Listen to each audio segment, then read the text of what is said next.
سن 1705 میں آئرلینڈ میں ایک عجیب قسم کا بخار پھیل گیا۔ بخار کی وجہ سے کئی لوگ مرنے لگے۔ اسی وبا سے ایک آئرش خاتون مارگوری میکال بھی فوت ہو گئی۔ مارگوری کو اس کے خاوند نے جلدی دفن کر دیا تاکہ اس کی وبا گھر میں مزید نہ پھیلے۔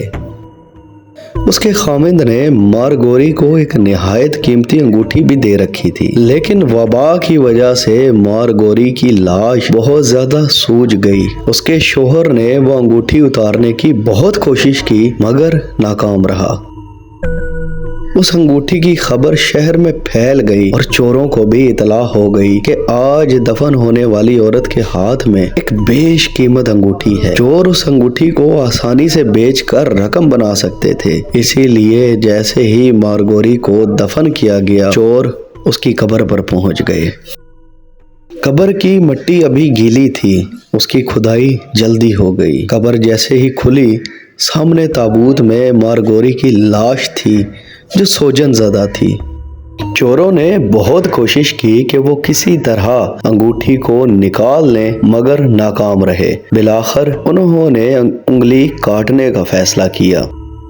جیسے ہی انگلی کاٹی، خون کی ایک دھار نکلی اور بے ہوش مارگوری حرکت میں آ گئی۔ وہ سیدھی بیٹھ گئی اور چلانے لگی۔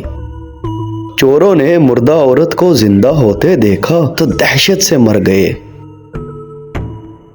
مارگوری کو تمام ماجرا سمجھ میں آ گیا۔ مارگوری قبر کے سوراخ سے باہر نکلی اور گھر جانے والے رستے پر چلنے لگی۔ گھر میں مارگوری کا شوہر، بچے اور ایک ڈاکٹر موجود تھا۔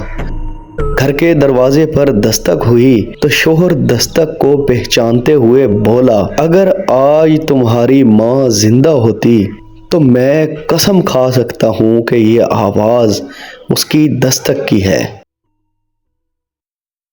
شوہر نے جب دروازہ کھولا تو سامنے مارگوری یعنی اپنی بیوی کو کھڑا پایا۔ وہ کفن میں ملبوس تھی اور اس کی انگلی سے خون ٹپک رہا تھا۔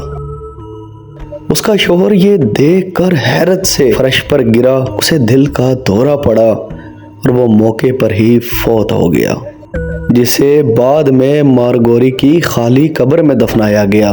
مارگوری نے دوسری شادی کر لی اور وہ کئی سال بعد جب فوت ہوئی تو آج بھی اس کی قبر پر لکھا ہے، lived once, buried twice۔